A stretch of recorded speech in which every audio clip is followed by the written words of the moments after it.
Announcing the return of the Puppetoons.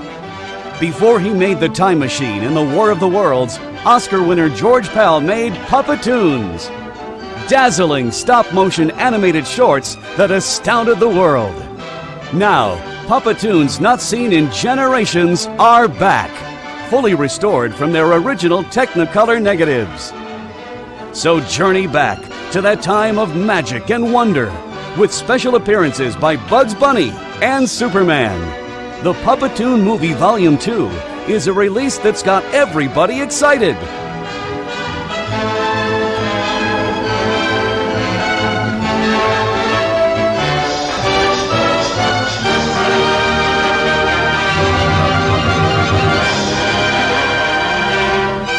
Order yours today at Puppetoon.net.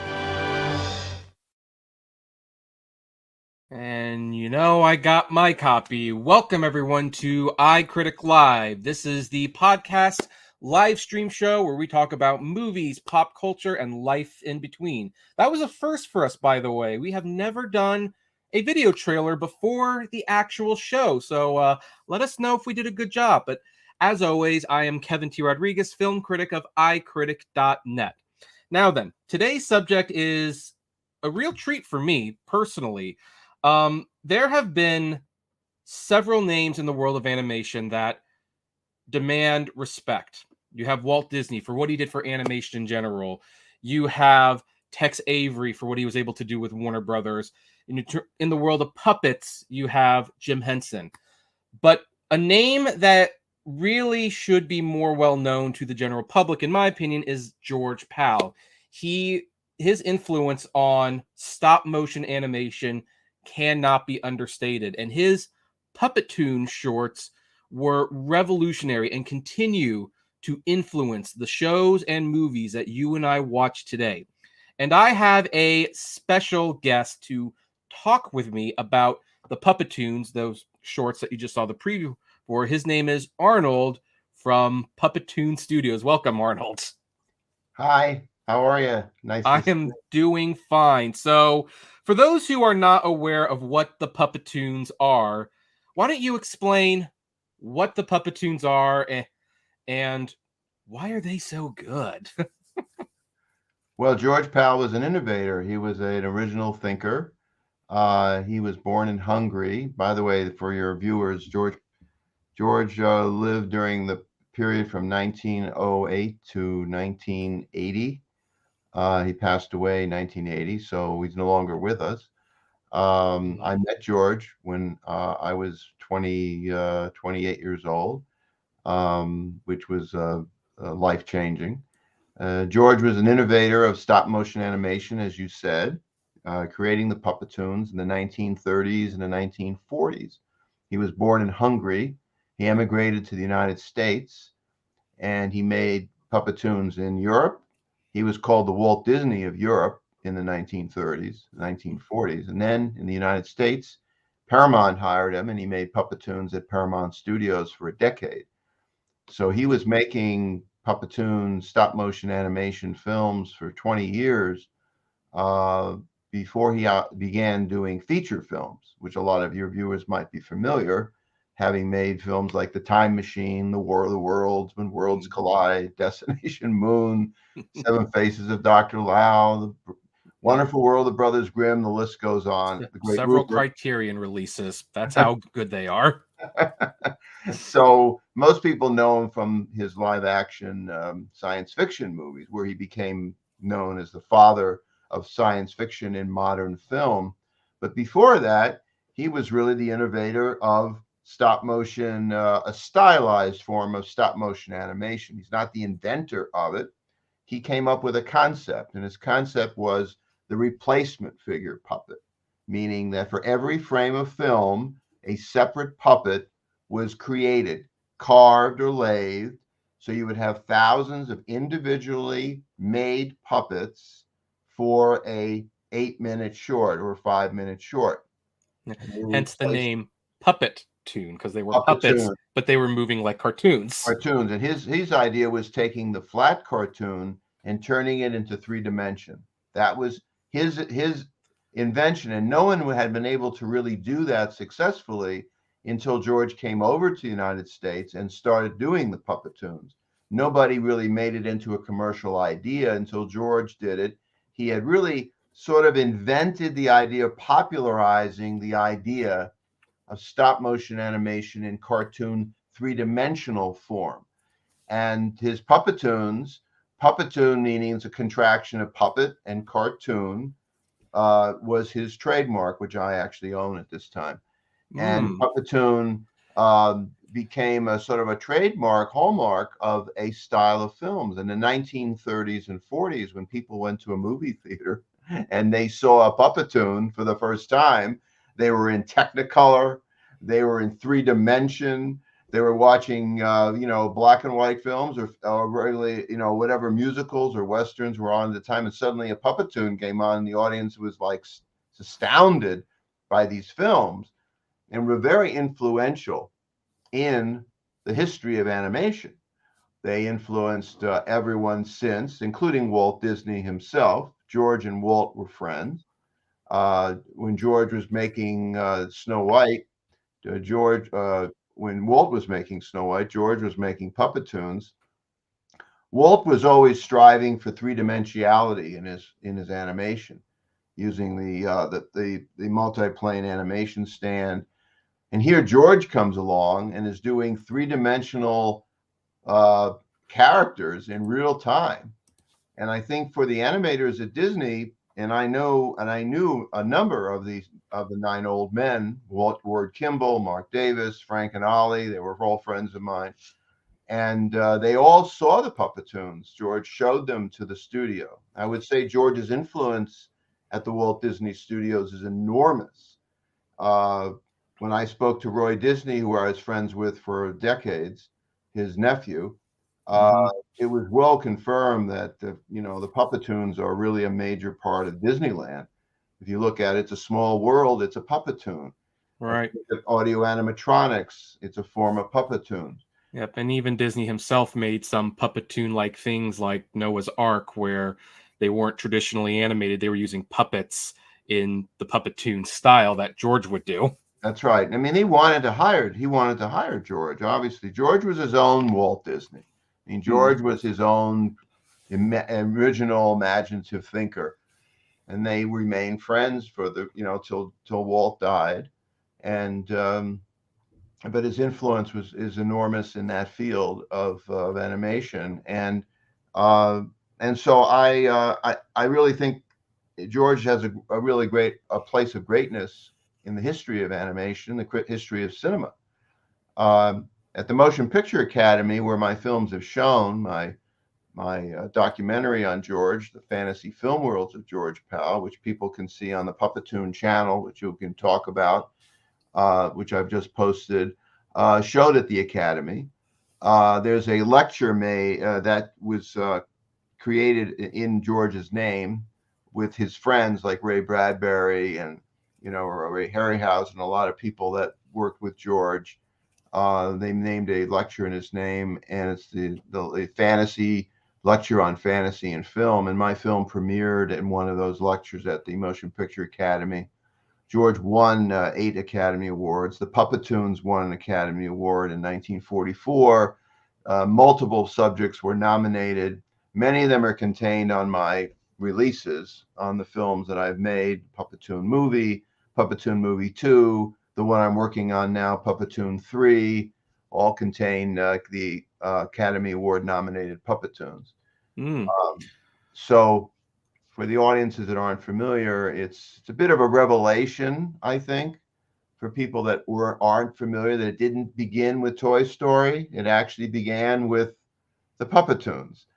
It's funny that you mention Toy Story, because I remember seeing the trailer for Toy Story when I was a kid, and I remember I actually looked at it and said, is that real or is it animated? Because it looked real at the time, but it moved animated, and so I kind of wonder if that was the same feeling of seeing a Puppetoon for the first time. Like, it looks real, but it seems animated. I think that's the idea. You're taking something and bringing it into real life to give it a sense of of something that is real. The difference, I think, Ray, who was again a friend of mine, Ray Harryhausen, who many of your viewers may know, was got his first job working for George, by the way, making Puppetoons, several that are in my film. He actually was one of the animators. And Ray's idea of animation came from Willis O'Brien, who did King Kong. And it was a realistic form of animation. He was really striving for reality in animation, which is what Jurassic Park again is derived from. It's from Ray Harryhausen style animation to make realistic dinosaurs in animation. George wasn't doing that. George was really doing animation as a fantasy. He was doing cartoon. He wasn't really striving to make realism in stop motion. He was looking to do a stylized fantasy form of entertainment, just like a cartoon. So it's the same exact type of animation, except it's a fantasy, like Toy Story, like Nightmare Before Christmas, and so forth. Now, I was brought into the Disney studios by the executives. I really brought the Puppetoon movie to a new audience who weren't familiar with it. The film came out in 1987. So, I was 37 years old at the time. The average audience never really didn't know the Puppetoons unless they grew up in the 1950s and saw them on television like I did, or they grew up in the 1930s and 40s and saw them in movie theaters. They may not have been familiar with the Puppetoons. So I was introduced with the Puppetoons through your Puppetoon movie, my Blockbuster, another name that not a lot of kids probably are aware about today, and saw this little VHS tape and Gumby was on it, so I rented it with, it's like, oh, it's a Gumby movie, and then kind of like how I disappointedly found out that Fantasia wasn't really a Mickey Mouse movie, but just a little portion. I found out Gumby was only a little bit of portion, but I was introduced to all these really strange but fun cartoons. And I just loved the movement, the music. It was like they had an energy about them that was, as a kid, noticeable, but hard to explain why. You have to really experience them to really appreciate them. In fact, people can do that now, by the way. They can go to Tubi. Tubi primarily, it's also on Plex, and it's on Amazon, it's on Apple TV, it's everywhere. The Puppetoon movie can be streamed for free with ads, so you can watch it on Tubi, and you can experience it, and just you kind of put yourself in what in a bit of a time machine, no pun intended here, but because you kind of want to put yourself into a period that no longer exists. It's a period of the past. It's a period of great innovation and great imagination and great sense of style and music that's not today. It's very much a part of the past, but then it feels very modern as well.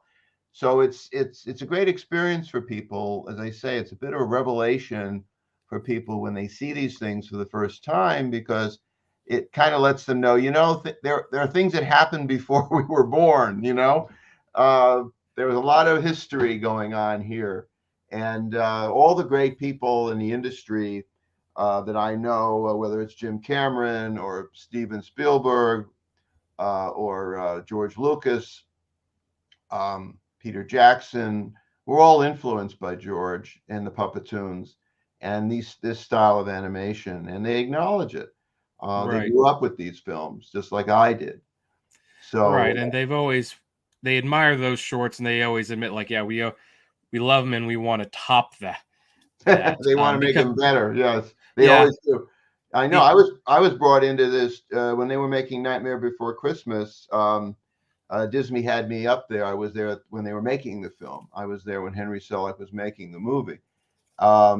The animators were, when I came in, they all had the Puppetoon movie, and they all used it as a template for what Tim was doing, which was a replacement figure puppet. They were using a replacement figure idea that George invented for Nightmare Before Christmas. So again, another piece of influence of George that's unmistakable. Yeah, one thing that viewers who watch some of the modern day stop motion, like Nightmare, and even as recently as Wendell and Wendell, which is also a Henry Selick directed film, even the way the characters walk today, it looks very similar to the Puppetoons way of walking, because it's like, yeah, this is what they reference when they have the characters move, and the characters walk like this. Not only because it looked good, but for practical purposes to keep the puppet standing. And Well, they there's continue also to a do this. style to that movement of walking you're talking about. The way it happened was there would be something like 100 different heads made for a Puppetoon character. Each character's head was with their mouths was shaped in a different way, so they would speak. So it would be like A-E-I-O-U, so that you could make it talk by the movement of the mouth. So you'd have a different head that was replaced for each frame of the film. So when you watch these films, you have to marvel. You really have to be astonished to believe that for every frame of film in stop motion, there was a separate head put on for every single frame. There was a separate arm put on. There was a separate leg put on. So when he's walking, it's a certain kind of walk step, which is kind of a stretch step, or he was trying to replicate what you do in animation when you draw. So he would have a series of walks, and then he would those cycle walks, those legs could be used over and over and over again. So you had different heads, you had different legs, and so forth. So the way it started for him was George was making a commercial about cigarettes in the 1930s. Because they all started making cigarette commercials. Cigarette commercials for it became the Oversalts company, but it was C. Snooberg cigarettes, and it's a German company. And George, he was an animator. He drew in a lot of my films. You'll see some of his cell animation. He was a cell animator himself, and several of these are in my Puppetoon movie release. You can see his cell animation, which is quite extraordinary. Yeah. But even my background on the show, though, you can't really see it because everything's covered. There's George drawing an animation cell while looking at his Puppetoon puppets. Although you can't really see that, but it's there. He was really a pretty great artist, and he was very talented when he made his films. So anyway, he was doing this cell animation, and he saw the way he describes it, the way George described it, and Mrs. Powell as well, because I knew Mrs. Powell for 25 years after George passed away, until she passed away. And George said, he was so bored drawing cigarettes. He called up the sponsor. He came up with this idea. He's kind of playing around with a cigarette, and he said, "What if you think we use your own cigarettes, and then you can see them in every frame. It'll have the trademark on it." And so he just started animating cigarettes, and eventually he put legs on them and mouths and heads, and he came up with this idea of taking the cigarette and making it into an animated character. And so that was the evolving process of taking the flat cartoon and turning it into 3-dimension. And that's how it started for him. And that led to the making of the various Puppetoon ideas that he did. Oh, geez. Did George influence the Veggie Tales? There's no question about this. Is something that I think is so important. Everything, the commercial industry, the advertising industry really got wind of what George was doing. George was the first one to use animated characters in commercials. And at that time, a lot of these films were shown in movie theaters, just like commercials are shown in television today. In the 1930s and 40s, you went to a movie theater and you would see a film. It could be a commercial, it could be a short, it could be a trailer, but that's where they were seen, was in a movie theater. And so what he did is he took he made them into story films. It would have like a little message commercial at the end with a logo or something, but it would basically be a fairy tale story. And he kind of commercialized the idea of using stop motion animation, series puppet animation in the field of advertising. So the industry took off from what George did. When George stopped making the Puppetoons in the late 1940s, there was a whole new generation and industry born out of George's animation. A lot of those animators went to work with other companies. And so when you had Speedy Alka-Seltzer and the Pillsbury Doughboy and all the different characters you see on television, which even today are being done with the little chameleon in the insurance commercials, and you name it. Everything you see today on television is a little animated character or some animation. That's George Pal. He came up with the idea of coming up with characters, animated characters, to sell advertising. So on top of everything else, there's George again in our daily lives, even today in our daily lives, not just in television, but in theatrical films. If you're watching Avatar, you're seeing stop motion animation or forms of animation and special effects that George basically invented back in the 1950s when he was making War of the Worlds and the Time Machine. It's the same basic concepts that influenced the special effect community that became the most successful form of entertainment in the movie industry, whether it's Star Wars or Close Encounters or E.T. or a Marvel film. It all comes from, again, the kind of things that George basically invented during the period that he was making films. So that's why I consider him to be one of the most important cinema icons of the 20th century as far as his influence in the field of science fiction, fantasy, special effects, and animation. That's where George really stands tall against so many other people when they were basically only wanting to do musicals and westerns and other types of entertainment and drama. George was doing this fantasy stuff that the industry didn't know what the hell that was. They didn't understand what George was doing. They let him do it. Didn't give him always big budgets, but It was George that was doing it and no one else. No one else was doing these films. Really, George was really the innovator of this field of entertainment. That's what makes it important. Who has the patience to do them? Like, it takes really dedicated people to do this art form. That might be one of the reasons he was the only one doing it. But yes, absolutely. Yeah, like I don't know if you ever saw like Mel Gibson doing a interview for the Chicken Run movie. I guess he decided to stay at the animation studio one day to see how they did it. And he was fascinated by the process, but he was there for like 12 hours. And he was like, so how much of the movie did we get completed today? And they were like, probably a minute. I think, and I'm glad you brought that up. So let me explain. So on an average Puppetoon, they probably did about 16 seconds of animation in a day.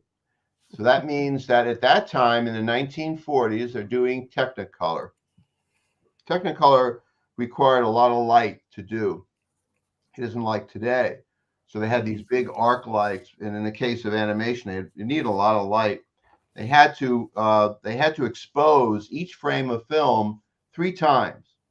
You had the red, the blue, and the green of Technicolor. It was called successive exposure animation, where you'd have a combined. I don't know if your viewers know what Technicolor is, but Technicolor was a combination of red, blue, and green, which created the Technicolor. It was dyes that created the Technicolor image. Well, in a Puppetoon, it's the same thing. There was 3 different colors that had to be merged together on a single frame, but they had to be exposed separately. So not only were they frame by frame, it's not like taking Gumby, and just putting them in front of the camera and moving them every frame. But it's an armature puppet. It's a single puppet. These were puppet replacement figure puppets. So they had to be replaced one frame at a time, a different head, a different body part. And on top of that, they had exposed each frame 3 times. Not only that, but it took a full minute to expose each frame of film, because the light you needed a certain amount of light, you needed a certain amount of exposure time. It was the process of the day. So it took 3 full minutes to expose one single frame of film. So let's say you did, there were, let's say in an average Puppetoon, there were 12,000 frames. So in an average day, you might be able to do 300 frames in a day, or about 16 seconds. And that's why it took 6 or 8 months, maybe more, to do just one 8-minute Puppetoon.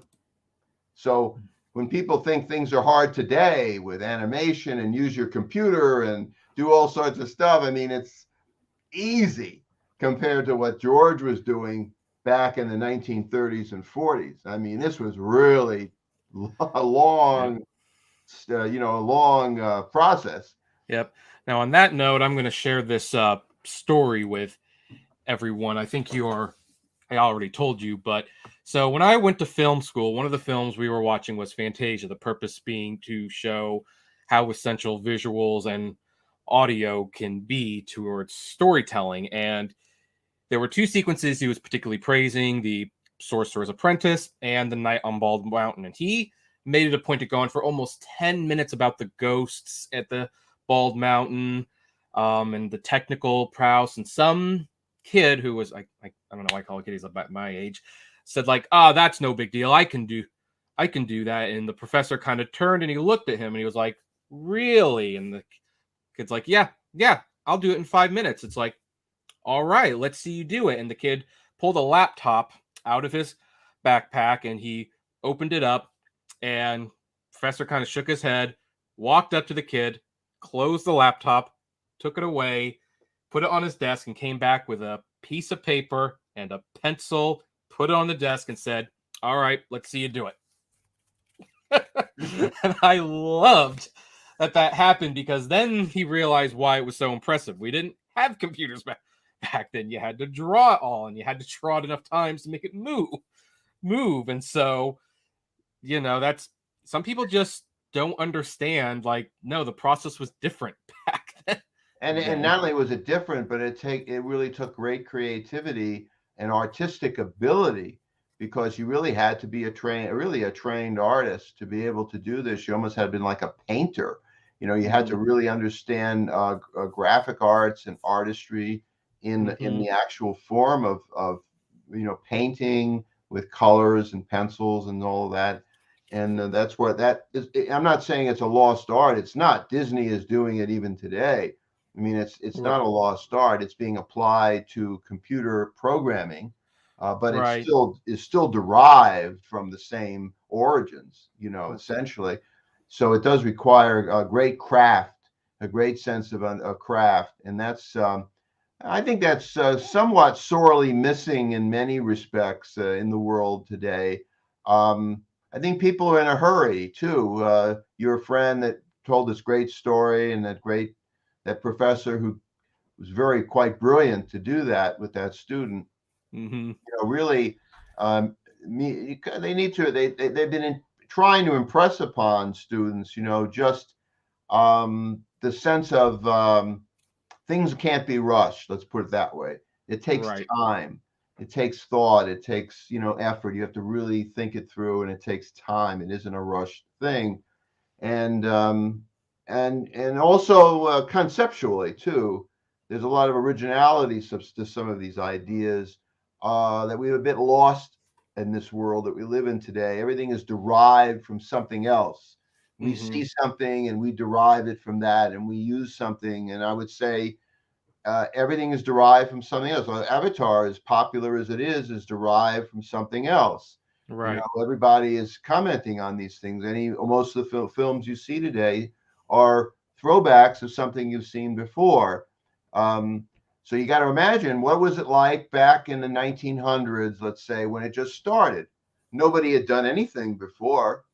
So who were the inventors of this? Who came up with these ideas, right? It's like going back into music. I mean, it was Beethoven that came up with the concept of the symphonic score. It was Beethoven, or it was Vivaldi, or it was Bach that came up with musical forms that had never been done, or Mozart, right? Those things were new inventions, new styles, new structures of music. Film the same way. These things had not been really done before. And these guys, people we're talking about, really invented these ideas that put them together so they could be cohesive and would actually work in cinema. And the greats sort of did that. And that's why you have to kind of, from my point of view, why cinema history is so important. Right.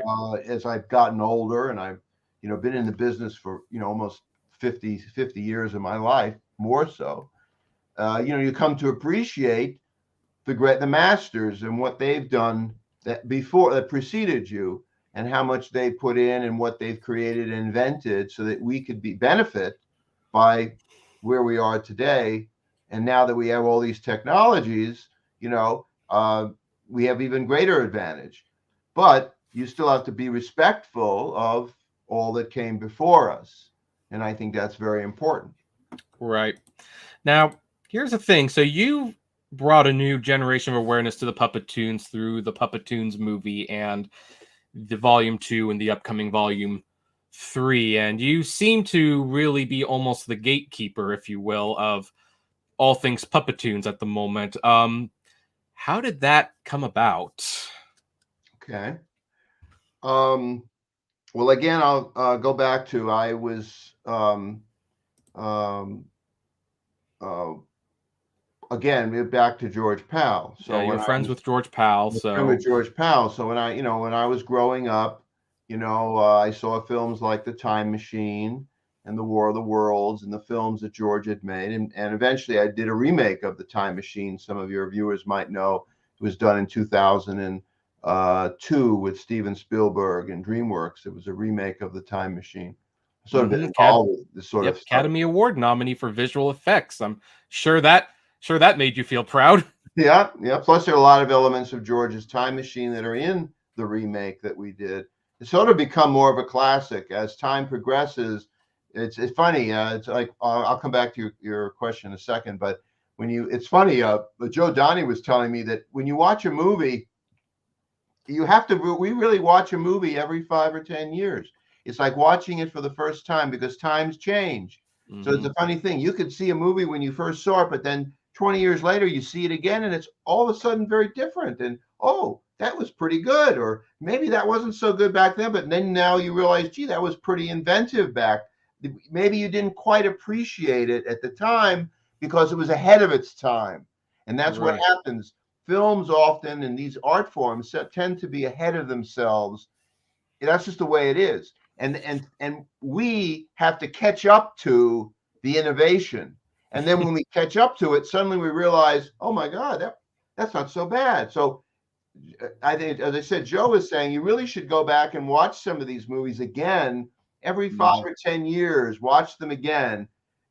I'm 70 some years old now, and for me, I go back and I watch things again. And it's like seeing them for the first time because I didn't quite see it that way back then, Getting back to George.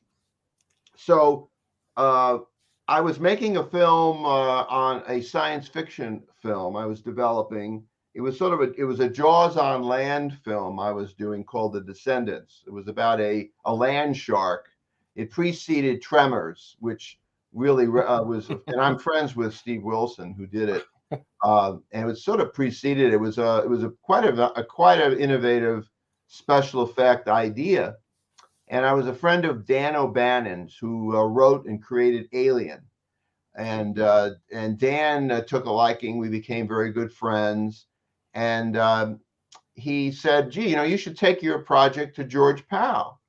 And I said to Dan, I said, I really didn't know he was still alive at the time. I was living in Los Angeles. But he was, and I was introduced to him. And I went to George, and I met him at his house. I brought my project to him. He was the most gracious, wonderful man. He's such a sweet man. I could see why he was beloved by everyone. He was just a wonderful man. And he kind of guided me along for that time when I was trying to get the film made, you see. And when he passed away, it was only a year after I was in communication with him that he passed on. And it struck me very hard. It was back in 1980. It was not a good year for me. My father died at the beginning part of the year. George died in May. And so I would say it was not a great year for me. And when George died, I was in touch with Mrs. Powell because I had known her from when I was in LA. I was back in Florida at the time, in Miami. And I told Mrs. Powell how terrible I felt that George had passed away. And I said, we really should do something for him. We should do some kind of a tribute to his life and so on. And that was 1980. And it took about, I'd say, about 3-4 years before I went back to LA and put together a film about George Powell, which became the seminal film on his life called The Fantasy Film Worlds of George Powell, which I mentioned. It can be seen now on YouTube on my Puppetoon channel. But just look up Puppetoon on YouTube, and you'll see the Puppetoon. I have restorations of the Puppetoons, and I just posted the Fantasy Film Worlds. And I think for all your viewers, you should really look at the Fantasy Film Worlds. If you go under videos, you'll see it. It's there it is right there. The Fantasy World of George Powell. I would say that would be a beginning for most people as a primer. They should watch that film. It has everybody in George's life, every star and anime, people that worked with George, stars like Charlton Heston and Rod Taylor and Alan Young and Yvette Mimeo and Barbara Eden and you name it. Everybody's in it. Ray Harryhausen. Anyway, I did that film in 1984 with the help of Mrs. Powell. And it was an eye opener. It was an industry sensation at the Academy. And during that time, when I was doing it, I was working with Mrs. Powell. She let me have access to a lot of George's artifacts and drawings and photographs and all sorts of stuff because I was, with her at her home, for several years. And one of the occasions, we went into George's office, and in the closet there was a box, and in the box was a bunch of films. They were 16 millimeter films. And I said to Joka was her first name, Mrs. Powell. Joka in Hungarian means Elizabeth. And I said to Joka, I said, what are those films? She said, oh, those are some films that George used to use to show. He went around to conventions. He went around like people go to Comic-Con today. He went around to various film conventions, film festivals, things like that. And he showed these films. And so, well, can we look at him? So he said, sure. So she had a Bell & Howell 16 millimeter projector. Probably most of your audience may not be aware what that is. Maybe not. There were such things as projectors. She had a home projector. He didn't have a video cassette player. They didn't exist. At that time, you had 16 millimeter films or 8 millimeter films, and you showed them in your house on a projector. It was either an 8 millimeter or 16 millimeter projector. I happened to be one of those geeky guys when I was growing up, and I used to know how to use film projectors. And I would show films to my friends when I was growing up. When I was growing up in high school, I would get films and show them to my friends. They thought I was crazy, but they'd come to my house and I would show them movies because I collected 16 millimeter movies if I could get a hold of them. So anyway, I knew how to use the projector, so I set it up in Mrs. Powell's in the home. She had a screen. Put up the screen, and I pulled out one of these films. It was in the box, and the first film that I put up turned out to be Tubby the Tuba. It was a color Technicolor 16 millimeter Puppetoon that George had made in the 1940s, and I had seen the film when I was growing up on television. The Puppetoons was shown when we were growing up in the 1950s. They showed the Puppetoons on television in black and white. And I only saw it in black and white, and I remember it.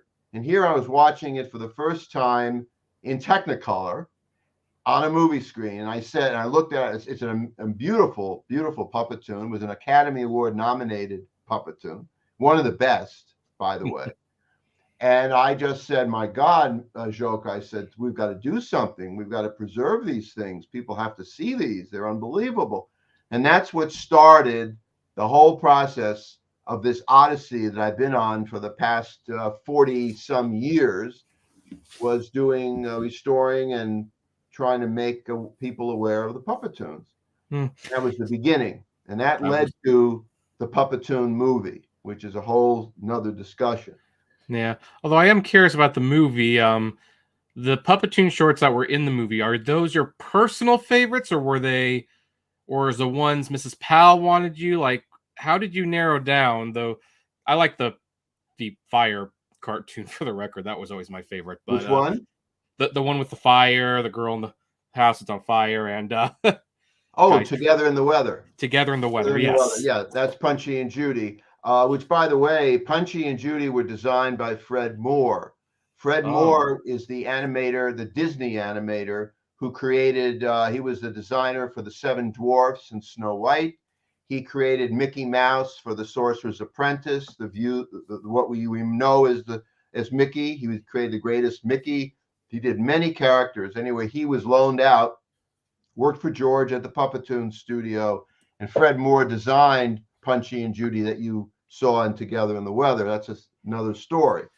Again, another connection to Disney. Right. In any case, no, there were certain. Mrs. Powell had a lot of 35 millimeter nitrate prints of Puppetoons that I had access to, and I picked from those films. There were rights issues with a number of them. There were copyright issues with a lot of films that I was not able to utilize, and I wanted to, and I tried. They were owned by various other companies. George didn't own the Puppetoons at that point. It was sold to NTA, which was a syndication television group. And eventually they went to Republic Pictures. And I went after Republic Pictures for years, trying to get access to the copyrighted Puppetoons, which are some of the best Puppetoons. And so I was unable to do that until recently. It's only in the past couple of decade and a half, let's say, Republic was sold back to Paramount Pictures, where they were originally made. Paramount made them. It's where he made them. They were left Paramount, and now they came back to Paramount, which is incredible serendipity. And so I was after Paramount and had been for many, many years. And finally, through the help of the chairman of Paramount, the past chairman, Jim Giannopoulos, who was the president of Paramount Pictures, I was able to get access to the Puppetoons. I actually was doing an interview on TCM on Turner Classic Movies with Ben Mankiewicz. They did I like Ben. Yeah, they're fabulous. I did a tribute. They did a tribute to George. They showed, I think, 8 of his features, Time Machine, number of them. And they showed my films. They showed the Puppetoon movie. They showed the Fantasy Film Worlds. And I spoke about it. The same day that I did that, Jim Giannopoulos was doing a interview for the channel for the Motion Picture Home. They were doing a series on the Motion Picture Home. Giannopoulos was very much a benefactor to help raise money for the Motion Picture Home, which many of your viewers might know are the place that a lot of aging actors end up going to. You know, it's kind of like a care place for people that are getting older actors.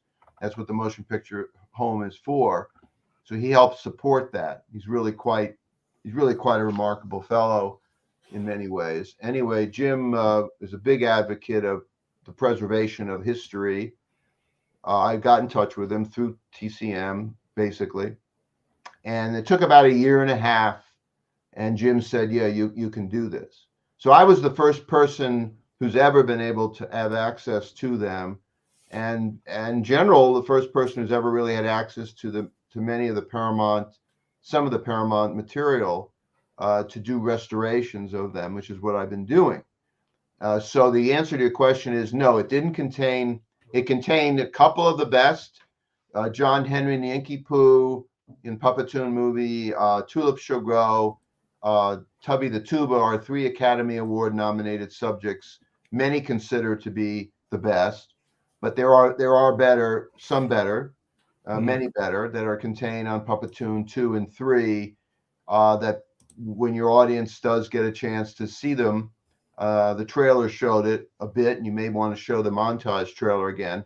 You see the restorations that have been done, which come from these successive exposure negatives, meaning to say that these are the original negatives, not prints. They're coming from the original 3-strip Technicolor original negatives, and Paramount has let me have access to many of these that we're restoring, and that's what you end up seeing in some cases in the Puppetoon 2 and 3, and they're quite jaw-dropping, to say the least, because they look so amazing.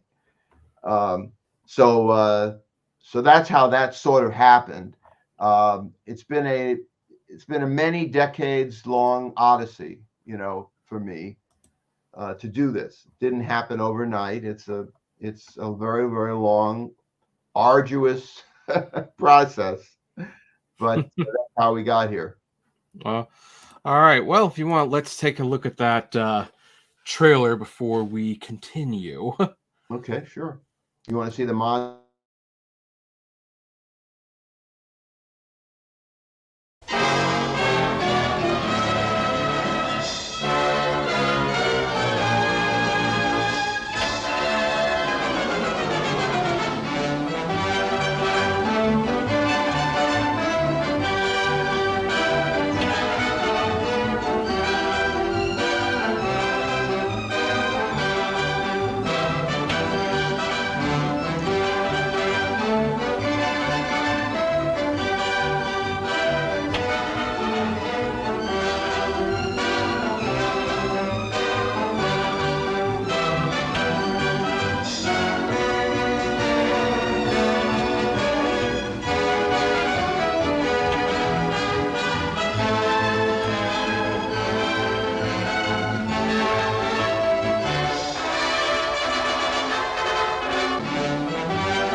Wow, that's a lot of history. 2.5 minutes. Yeah, and 40 or 50 years of work, Yeah, it almost kind of reminds me of the opening letter for Bill Watterson's Calvin and Hobbes complete collection, and he writes, "Yeah, you have no idea how strange it is to see 10 years of your life compiled into one 3-volume book." like it almost puts things into perspective. It does. It really does put everything in perspective, It's all that work. All that work. But hey, we're glad to finally have it. Now, some of these cartoons, figure we would touch upon this just a little bit, because as we talked about earlier, the world is a very different place. And some things that were common or even considered okay back then might not necessarily be considered kosher, as they say, by today's standards. So we're going to show this brief article from a buddy of ours from Cartoon Research. Yep. This character named Jasper. Mm. I know And Christopher Lehman who did this. Yep. Mm-hmm. yeah, Christopher Lehman and Jerry owns this site, I believe. So, love Jerry. And some of the Puppetoons' most famous cartoons were those of Jasper. Now, as you might look at this, Jasper obviously has some stereotypes of what African Americans were perceived to be back then. Now, it should be noted that the shorts themselves are charming if you approach it from the aspect that they were not made with ill intentions and this was just kind of accepted back then. But a modern person might look at this and be quite offended and say, well, these cartoons are what, more than 50 years old? Do we even need them in today's society? Tell me, what are your opinions on like the Jasper cartoons and how did you guys decide to deal with them on the Blu-rays? Actually, they're more like 80 or 90 years old now, but I have a disclaimer on it, which clearly it was actually developed by Chris Lehman, who wrote this article, and Richard Newport, who was a professor at the University of Georgia in Athens, who is an expert on Puppetoons, especially Jasper, and he's written many, many articles. What I did is I went to the school professor area to discuss it with a scholarly way, because I understand this, of course. And the general feeling is it's a piece of history. To not to recognize it, as Whoopi Goldberg has said, is to ignore history, basically, to say that it never existed. I think it's important that we come face to face with what existed and deal with it. And I think we're adult enough in the room to be able to do that. It's not something that we need, we know what they represent. But the thing about the Jaspers is really a sweet character. The beauty of the Jasper Puppetoons is, in general, although there are a few of them that have stereotypes that I have not included in the films, because I think it goes over the line a bit. I've done the ones that are fairly acceptable, which are usually very sweet fairy tale kind of excursions into an alternate reality, and they're musical. They use music, and you don't even think about the character when you're watching these. It takes you into a fantasy world, and that was the beauty of what George did. He made these fantasy stories. So you really don't think about it. They're not nearly as problematic as many of the stereotype films that were made during the period, especially in the feature film area. Thank goodness. So it's fairly a sweet character. They're beautifully done subjects. So I think to be able to see the artistry of these amazing Puppetoons, of course, would be a terrible crime. So I've selected a few of them to show in these releases. Have never had any criticism from anyone in all the years, except in the way you've described it, very slight. But when people see them, they recognize the artistry and the beauty of them. And there was no ill intent. George viewed the Black culture as a folk history for America. He came from Europe, and he really didn't, fully. No one did really at the time. This was accepted. So, and George certainly did it to pay tribute to the Black character. And in fact, there was criticism at the time, but he answered it with a film he made, which I mentioned, called John Henry and the Inky Pooh in 1946, which Ebony magazine called one of the great films that had a real Black hero that was treated with dignity and love. And so he answered the Jaspers in a way with John Henry and got praise for that. So at the time, he was aware, and then he moved on. He did other things. So, he he was stung by the criticism, and then he went on to do other fantasy things. Yeah, I saw So the John Henry. That was a good short. yeah, it's considered to be a really one of the better shorts. So I've included a few, but not all of them, and I've deliberately not shown a few of them.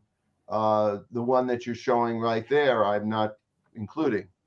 The Jasper and the watermelons. Yeah, I'm just not including it. I know there's a lot of people that would like me to have it. You have no idea how many people ask me to show it. They want to see it. It happens to be an amazing subject for many reasons. One, it was the first Jasper, but it's not really a great subject, in my opinion. It's not the best Jasper, as some people might believe it to be. It's not the best story. It's very stereotypical. And there's a couple of other ones that he did that I don't want to include either, that I think kind of go over the line a bit too much. So they're not going to be included.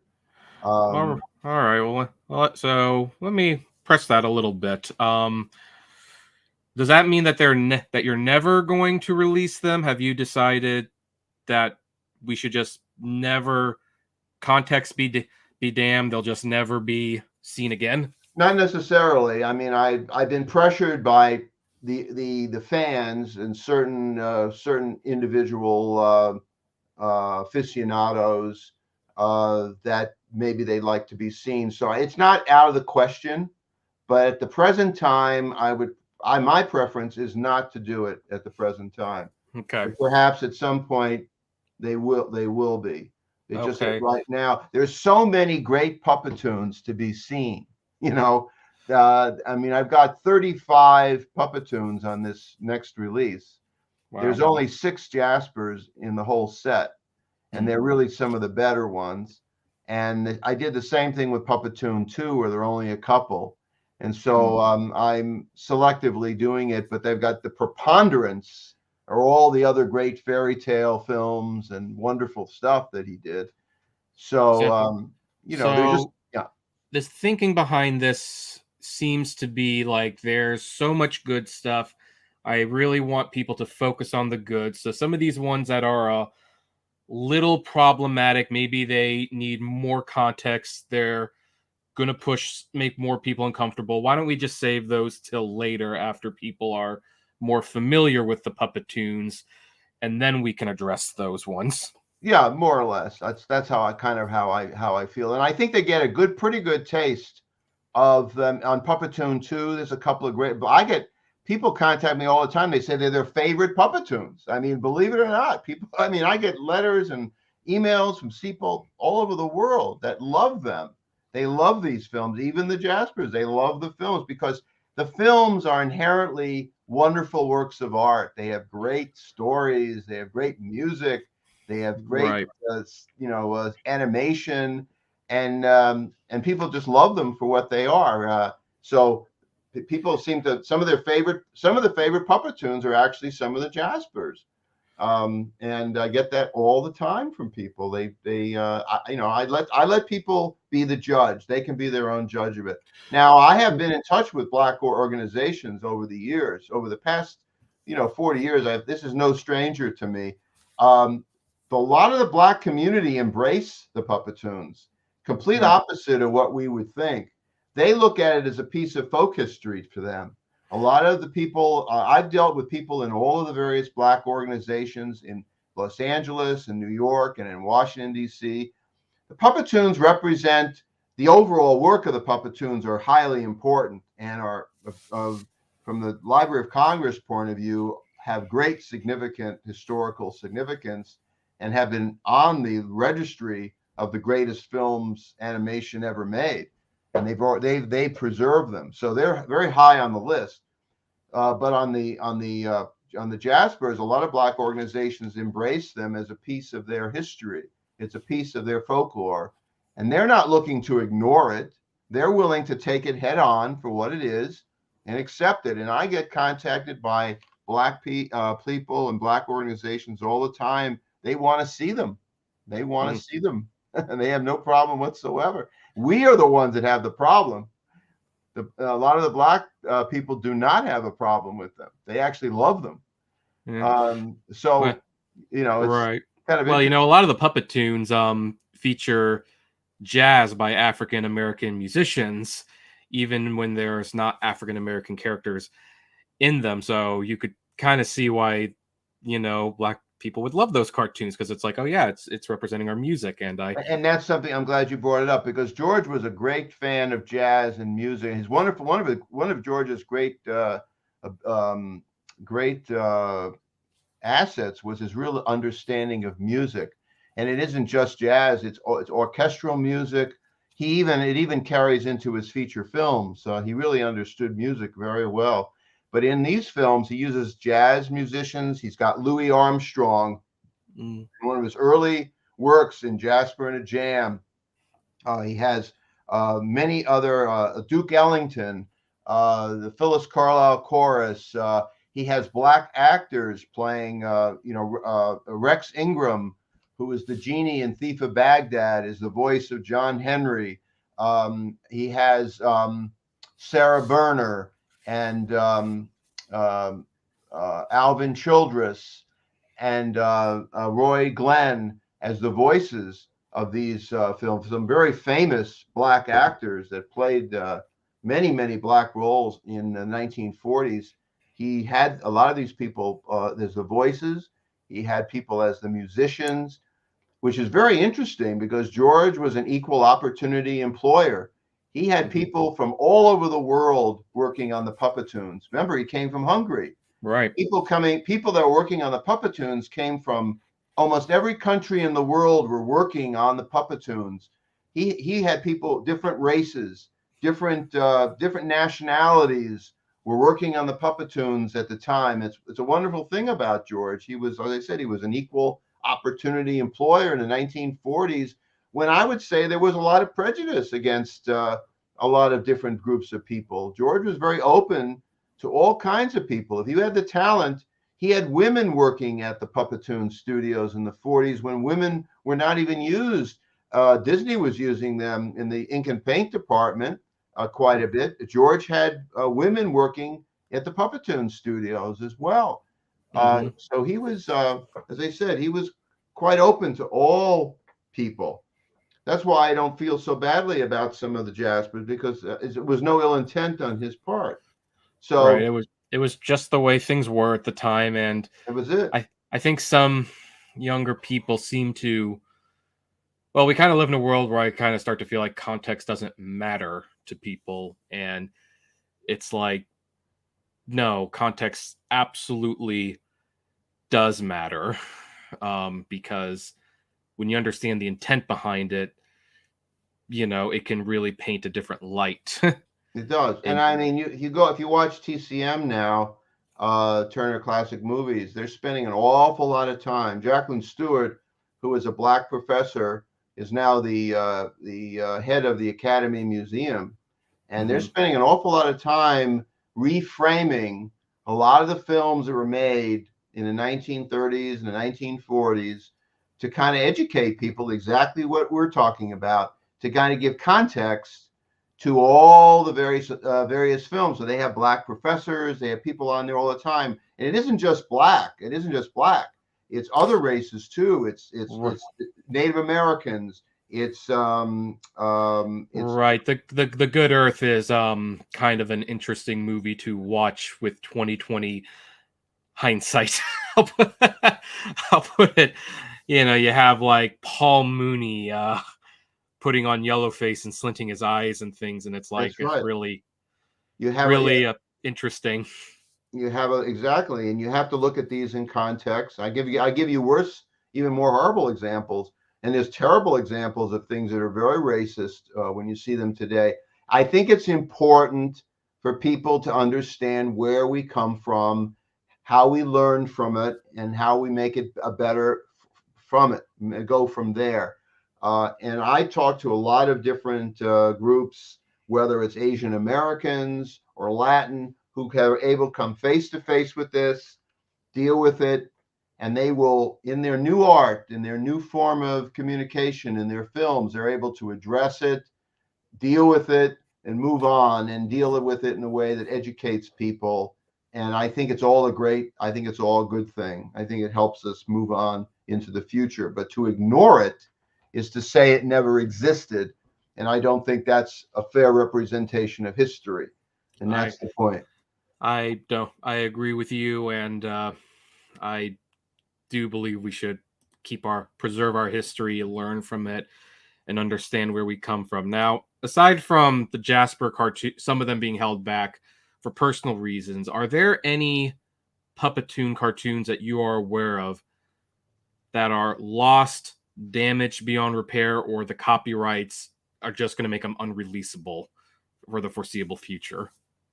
Are you aware of any that we'll just never see again? I would say you're probably seeing most of the Puppetoons. The only couple that might exist might be European Puppetoons that were commercials that he did back in the 1930s that may not even exist anymore. Remember, there was a war. Right. George was a national from Hungary, and he was being investigated by the Nazis. And so again, he wasn't a Jew, but he was being investigated as a foreign national. And the brown shirts came into his studio. They roughed up his animators, practically killed them. And he left Germany and went on to Czechoslovakia and Paris. The Nazis took over. And then when he went to Holland, he made his Puppetoons. But eventually the Nazis invaded Holland, and he had to leave there too. So he was always aware of racism, of hatreds, even in his day when he was in Europe. So that's another part of his story, which I think gives him a great wide perspective of the world. So he knew it very well. But he was always one step ahead of the Nazis.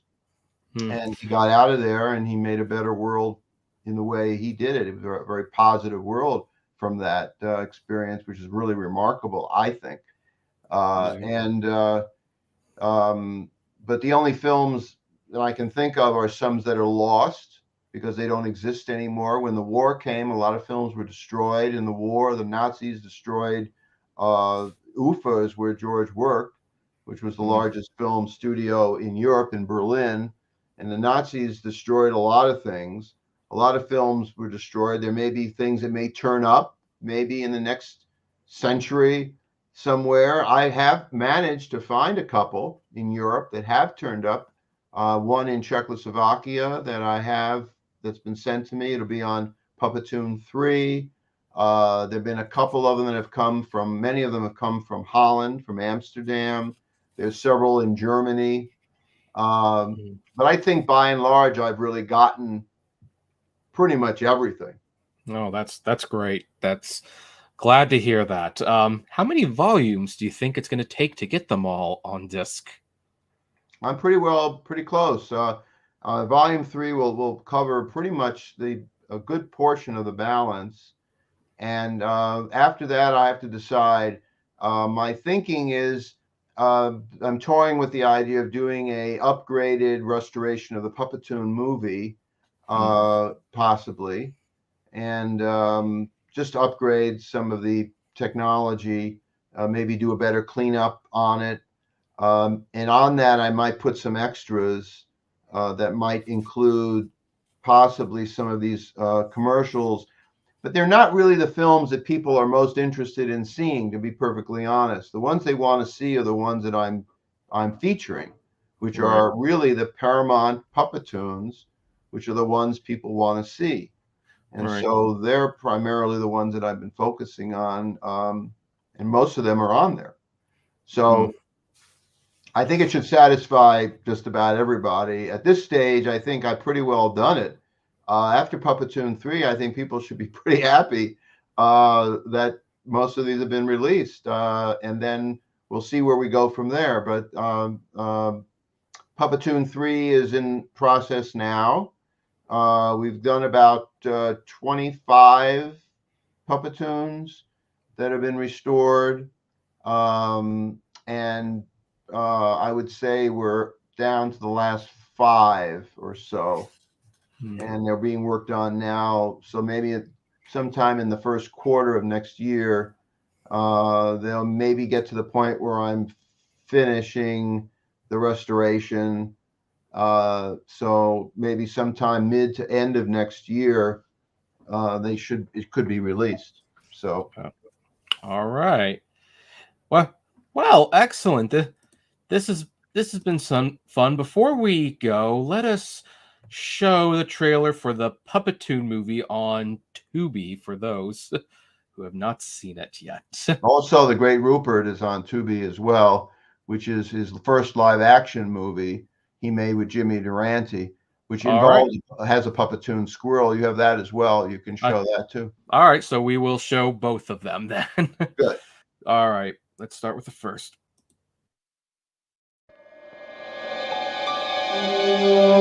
Before he made Destination Moon, before he made War of the Worlds, before he made The Time Machine, George Pal made Puppetoons. Join your hosts Gumby, Pokey, and Arnie the Dinosaur as they explore the puppet animation masterpieces of George Pal. Enter the magical world of Pal and his rarely seen Academy Award-winning Puppetoons. All right, let's swing it. A 1, a 2, a 3, a 4.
No money to buy some little gifts.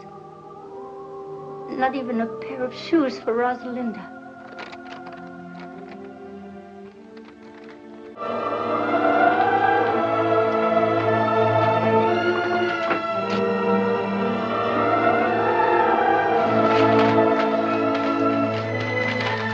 Thank you. Thank you. Now isn't it a shame that Christmas comes but once a year?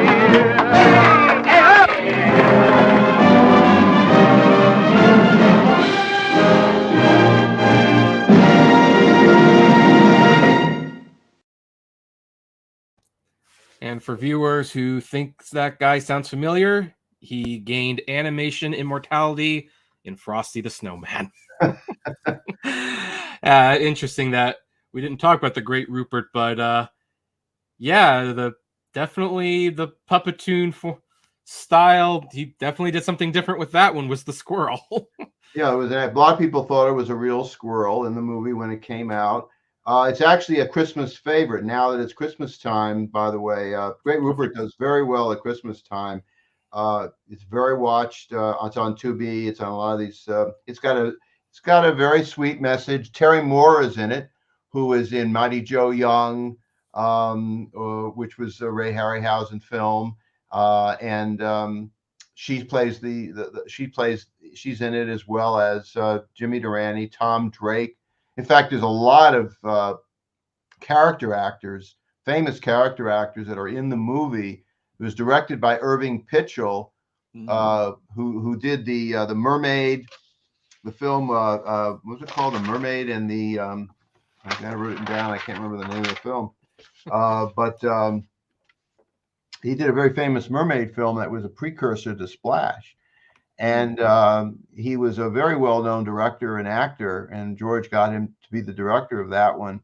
He also directed Destination Moon, which was the next film that George made after he made The Great Rupert, which won an Academy Award for special effects. And it was the first Technicolor space film ever made. But it has Rupert has a Christmas message. It's a sweet film, and it's very, very popular. I've done a restoration of it. I've improved it much more than it's ever been before. So I think a lot of people who enjoy it, families enjoy the film. So that's a one to look into in addition to the Puppetoon movie. So all kinds of things to do. All kinds of things to do. Yeah. Well, I'll probably be watching The Great Rupert tonight after this after this interview, because I've never seen it, and that actually looks kind of adorable. I think you'll enjoy it. I think you'll like it very much. I think I will, especially since I have like a soft spot for critters. I have a pet chinchilla, so squirrels obviously. Christmas films are like, in fact, I was featured in one of the magazines. I think it was USA Today last year, a year before. They contacted me for famous Christmas films, and they wanted to do a story on the Great Rupert. So along with Elf and some of the great Christmas films that people are watching now, the Great Rupert was like in the article. It's amazing to me, you know. They're trying to point out films that featured animated characters, you know, things that had animation in them or had animals in them. And whoever did the stories must have done their research, because they knew about the Great Rupert. They knew about the squirrel used in the Great Rupert, because I think there was a squirrel or in some other Christmas film or something recently. There was other animals that were used. Oh, I know, it was Ice Age. Ice Age had, I think, a squirrel. Yes, rat. And a rat, yeah. And so again, it was like the same idea, you know, what came first, what came later. And here's George Pal again, you know, always crops up, it seems. So it's fun to discuss this. It's fun to get into this with people, because it's, like I said, it's a bit of a revelation for a lot of people, and I really enjoy that. I enjoy bringing this to the forefront so people can see these things. I hope that your audience has gotten a little bit out of this. We know at least one person really enjoyed this interview. So hopefully you'll get a few more to come on board, you know. Yes, definitely want to continue talking about these releases and the Puppetoons and any other work you might be doing. So anyway, folks, we have gone over an hour, and we were kind of joking before the show started. We have a friend who he is also on, who goes on for quite a bit of time, and we swore we would not go to 3 hours. We try to keep it to 1. We're already failing at that, but we do want to remind you once more before we leave that you can subscribe to Puppetoon on YouTube to see updates on the restoration and even this great little starting point movie right here. You can also stream the Puppetoons movie, preferably on Tubi, but if you also have things like Apple TV and Freebie, I guess that works, but we like Tubi. They're quite good. Thank you so much, Arnold, for joining us today. This was a fun discussion. And everyone who's watching this after the fact, did you gain any insights on this? Are you fans of the Puppetoons, and what are some of your favorite ones? We would love to know, so comment below, like, favorite, share, subscribe, and as always, flame responsibly, and we will see you next time on iCritic Live. Take care. Take care. Bye-bye.